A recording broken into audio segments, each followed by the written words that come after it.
Disinilah saya pikir, jika sekolah sudah diliburkan, jika Mas Menteri sudah memutuskan agar pendidikan diliburkan, jika gubernur, bupati sudah sepakat agar pendidikan diliburkan, mestinya setiap orang tua juga meliburkan anaknya. Selamat pagi teman-teman, para pengunjung, jika memang ada pengunjung di channel ini, ataukah kebetulan yang sedang mampir di channel ini, saya hadir langsung ingin membicarakan karena kebetulan sekolah kami di Sumatera Utara sedang diliburkan karena virus corona. Karena itu penting saya pikir untuk kita perdebatkan, katakanlah bukan untuk kita perdebatkan, untuk kita diskusikan, apakah karena corona ini siswa memang harus diliburkan atau ada kebijakan lain yang lebih penting yang bisa kita gunakan supaya tidak merugikan siswa misalnya. Oke. Sebelum kita masuk, sebelum kita bahas, saya memberikan pengakuan dulu kepada teman-teman bahwa saya di sini bukan bermaksud untuk memprovokasi, ini lebih pada edukasi atau untuk mencari alternatif. Dan saya harus mengatakan bahwa saya sangat sepakat bahwa siswa memang harus diliburkan. Tapi pertanyaannya, apakah memang harus diliburkan siswa hanya karena corona ini? Sebelum kita bahas lebih mendalam, katakanlah saya sedang menggunakan momen corona ini untuk mengangkat channel atau rating dari channel ini. Siapa tahu mungkin bisa terangkat atau bagaimana, itu tidak masalah. Yang penting saya pikir karena hobi saya menulis, saya ingin juga berbagi pengalaman. Selain menulis, ya setidaknya berbicara. Oke. Corona. Saya sempat orang yang berpikir bahwasanya corona ini hanya penyakit main-main saja. Serupa musim yang tak perlu diperhatikan. Namun perkiraan saya salah total. Corona menjadi bahan perhatian besar. Banyak negara sudah memutuskan untuk lockdown. Mau ditutup, kantor ditutup, sekolah pun diliburkan. Kini, sebatas informasi, banyak perekonomian sudah runtuh, perekonomian negara sudah runtuh seperti Cina. Semua karena corona. Bahkan dikabarkan di Cina, orang belum meninggal sudah dibungkus ke tempat mayat. Bahkan kabarnya di Cina, belum saja mayatnya mati, masih menggelepar-gelepar, masih menggerah, konon kabarnya sudah dimasukkan ke kantong mayat. Mengerikan sekali. Itu semua bukan karena tidak ada belas kasihan. Itu semua karena terlalu banyak orang yang dirawat sehingga masyarakat harus memilih, dokter harus memilih siapa yang pantas dirawat, siapa yang tidak. Kurva yang melengkung habis ini artinya suatu saat wabah ini akan berhenti. Nah, garis ini mewakili kapasitas rumah sakit dan tenaga kesehatan. Jadi semua yang di bawah garis ini kemungkinan besar akan dirawat, tapi yang di atas garis ini kemungkinan besar kesulitan dan bahkan meninggal dunia. Itulah bahayanya corona ini. Namun seperti saya bilang dari awal tadi, kalau saya sempat berpikir bahwa corona ini hanya penyakit main-main, ternyata bukan hanya saya saja. Banyak orang, banyak teman-teman, bahkan negara sebesar Italia saja itu terpeleset dalam pemikiran. Mereka sempat berpikir bahwa corona ini tidak penyakit berbahaya, sehingga mereka warganya bebas saja pergi kemana-mana. Mereka acuh-acuh terhadap corona, mereka pergi minum-minum, dan kita tahu sekarang bahwasanya Italia adalah salah satu negara di Eropa yang paling banyak warganya terkena atau terimbas penyakit corona.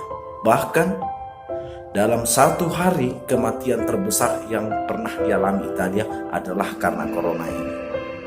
Dari sinilah kita kemudian belajar bahwasanya penyebab corona ini semakin besar, bahwasanya bencana muncul itu bukan dari besarnya atau parahnya sebuah penyakit, tetapi lebih pada satu hal. Semua berawal dari ketidakpedulian kita atau dari rasa sepele kita. Seperti Italia itu, kendati pun sudah diperingatkan, warganya tetap tak peduli. Mereka tetap berkunjung ke mal, mereka tetap berkumpul di sana sini, mereka merasa baik-baik saja. Namun tibalah pada masa saat itu mereka terkena semua corona. Harus kita akui, corona ini memang sangat dahsyat sekali. Penyakitnya bisa kita katakan tidak mematikan, karena lebih banyak warga yang sembuh daripada yang mati. Namun, corona tetaplah corona. Seketika dia hinggap, seketika pula dia hidup di sana dan menunggu siapa dan apa saja yang akan lewat. Di sini kita pahami bahwa corona itu adalah tamu yang benar-benar ramah. Siapapun disambut. Prosesnya begitu cepat seperti yang sudah kita saksikan dalam video-video yang sudah beredar di medsos. Nah, menghadapi ini, apakah menghadapi saking banyaknya corona cepat berkembang, apakah kita harus memutuskan bahwa negara seperti yang disebut orang, mungkin penyebutan saya ini salah, lockdown? Baiklah, kali ini saya tidak akan berbicara lockdown, itu bukan kapasitas saya, itu kapasitas negara ini untuk membahas atau mendiskusikan apakah negara kita harus lockdown. Yang pasti menurut saya sebagai pribadi, lockdown kurang strategis dan kurang taktis digunakan atau dilakukan untuk negara kita. Bayangkan saja jika negara ini lockdown, perekonomian kita akan mati, semua aktivitas akan berhenti. Lalu akan banyak orang kelaparan. Memang para orang kaya yang sudah punya banyak tabungan, mereka bisa tetap hidup sambil santai-santai di ruangan ber-AC, menonton di sana sini seperti Lionel Messi. Dia nyaman-nyaman saja di rumah.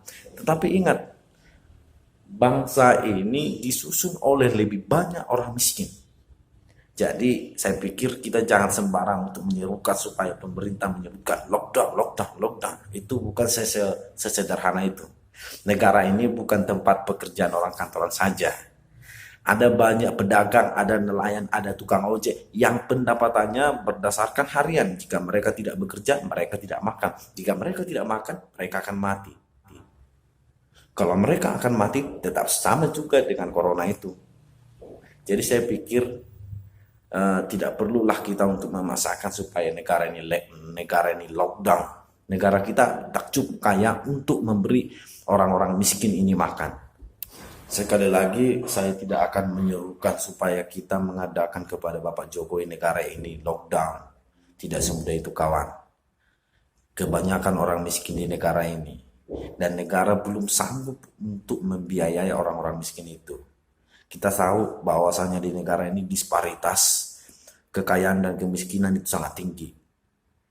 Ada satu sumber yang menyebutkan bahwa kekayaan 4 orang terkaya di Indonesia ini melebihi 100 juta rakyat termiskin lainnya. Terjadi disparitas yang tinggi. Dalam angka yang lebih lanjut, 10% orang terkaya Indonesia ini menguasai 77% dari kekayaan nasional. Artinya sisanya yaitu harta kekayaan nasional sebesar 23% harus dibagi-bagi oleh 90%. Jadi untuk mengatakan negara ini lockdown itu terlalu jauh, kawan-kawan. Namun ada satu alternatif yang mau saya berikan, bukan berarti kita tidak bisa memberikan terobosan kecil melalui pendidikan misalnya. Apalagi kemudian pendidikan adalah tempat banyak orang berkerumun. Di mana-mana di negara ini asal namanya sekolah itu pasti adalah tempat orang berkerumun. Dan pada saat yang sama kita memahami bahwasannya pendidikan itu adalah tempat masa depan bangsa ini dibenihkan.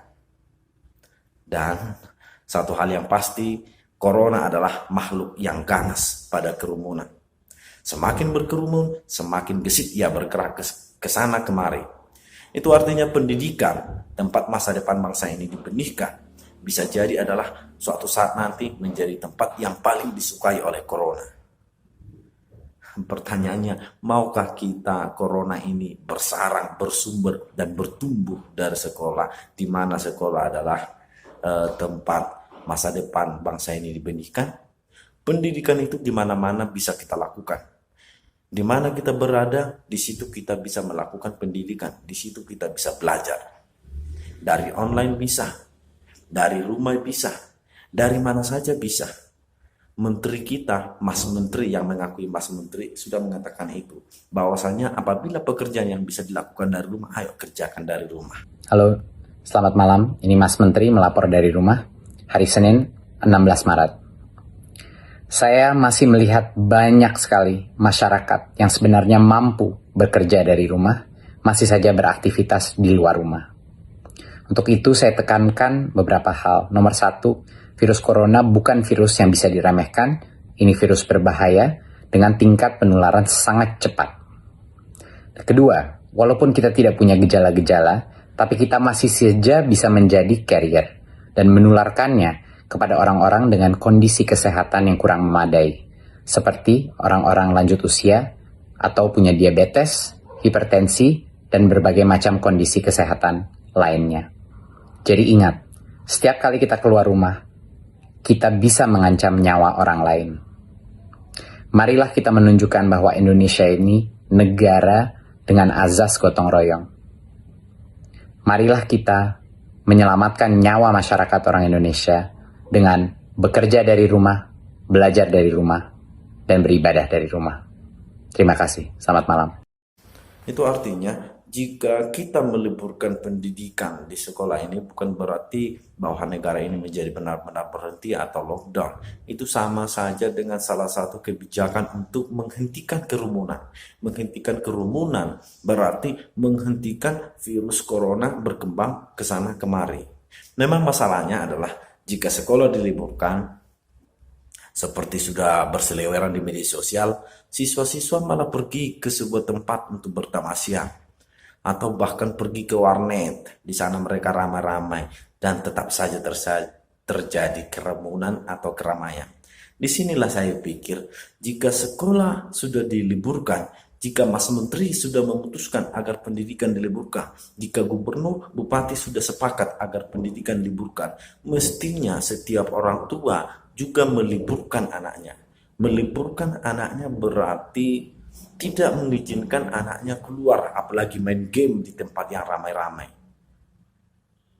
Jadi pemerintah, guru, orang tua harus sepakat untuk memahami apa pengertian 14 hari yang libur ini. Pengertian 14 hari libur ini bukan untuk bersenang-senang, bukan untuk berbahagia. Corona ini bukan kebahagiaan kita loh. Sebab poinnya sederhana. Jika kamu menghindari untuk tidak terimbas virus corona, jika kamu tidak datang ke sekolah dengan banyak pertemuan di sana, jika kamu tidak harus keluar karena kamu harus bertamasya keluar, itu artinya kamu sudah mempunyai jasa yang besar, yaitu menyelamatkan ratusan bahkan ribuan orang. Karena kalau kamu terimbas corona, jejakmu akan menjadi tempat tinggal corona. Dan jejakmu itu akan dijejaki oleh banyak orang lain. Disinilah kamu benar-benar menjadi pewaris sejati corona.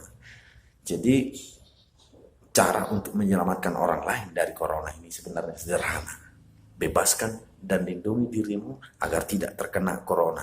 Jadi teman-teman semua, siswa-siswa yang terkasih, orang tua yang kami hormati, jikapun siswa-siswa diliburkan, ayo keras, mungkin kata-kata ini keras, ayo kurung aja mereka di rumah. Lindungi anak kita dari corona, itu sama dengan melindungi anak-anak orang lain dari corona. Itu sama dengan melindungi kampungmu dari corona. Itu sama dengan melindungi negara ini dari corona. Ayo jaga diri kita masing-masing, jaga keluargamu, maka itu sama artinya dengan jaga negara ini. Jadi apakah sekolah memang harus diliburkan? Ya harus libur, tapi bukan berarti menjadi liburan dan bukan berarti bahwa kita berhenti untuk belajar. Semekian, jikapun pada akhirnya kata-kata yang saya ucapkan ini sangat provokatif, jauh dari edukatif, mungkin saya akan menghapus postingan ini nantinya. Tapi jika kiranya sangat edukatif, saya akan tetap menyimpannya di sini karena bagi saya YouTube itu adalah salah satu tempat penyimpanan yang istimewa. Kalau semua orang bergerak bebas seperti biasa, nggak ada pikiran, semua tetap pergi konser, pergi jalan-jalan, ini akan terjadi. Satu orang akan menularkan semua orang berbarengan, dan itu yang berbahaya. Seperti tadi kita ngelihat kurvanya ya, pada akhirnya akan lewat dan pada akhirnya semua orang akan sembuh. Tapi karena kurvanya tinggi, banyak orang akan mati dalam prosesnya. Nah, yang terjadi di Cina dengan adanya lockdown, ditutup, membuat orang tidak sakit sekaligus berbarengan. Jadi kurvanya lebih landai kalau kalian lihat, sehingga memberi waktu untuk orang menjadi sembuh dan akhirnya bisa melandaikan kurvanya. Nah, sekarang kita lihat kalau kita lakukan namanya social distancing, yaitu kalau nggak harus banget nggak usah pergi keluar, kalau nggak penting-penting banget nggak usah ketemu temen, nggak usah ada social function, semuanya ditunda dulu. Kita lihat apa yang terjadi. Nah bahkan ini ada simulasi satu lagi, kalau social distancingnya itu bener-beneran ekstrim, orang nggak boleh keluar, ada jam malam dan sebagainya, ini yang terjadi. Kita lihat beda banget kan, jadi ada orang yang akan tetap sakit, tapi mereka bisa masuk rumah sakit dan dirawat. Jadi teman-teman, please do your social distancing, stay at home, work from home, anywhere you can. Ada orang-orang yang nggak bisa, saya mengerti, tapi sebisa mungkin lakukanlah semuanya itu.